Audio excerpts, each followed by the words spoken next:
आता आमच्या चेहऱ्यावरची एवढी खुशी दिसते म्हणजे काहीतरी नक्कीच असणार.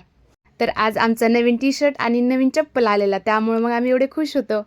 आता तयार होऊन आम्ही दोघी मायलेकी निघालो होतो दूध घ्यायला.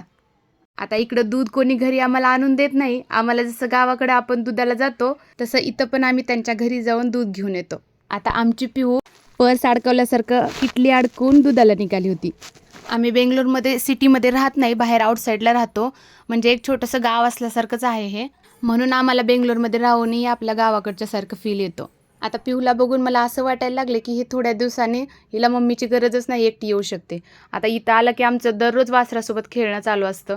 आता दूध घेतलंय, थंडी आहे, मग म्हटलं चहा आपण पिऊया. म्हणून मग जाताना दुकानातून टोस्ट घेऊन गेलो.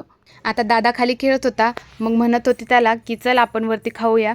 तर तो म्हटला मला नाही खेळायचं आहे, मी नंतर वरती आल्यानंतर खातो, तू जाऊन खाऊन घे. मग आम्ही माझ्यासाठी पटकन चहा बनवून घेतला, पिऊसाठी दूध गरम करून घेतलं. मग आम्ही मस्तपैकी दोघींनी टोस्ट आणि चहा एन्जॉय केला.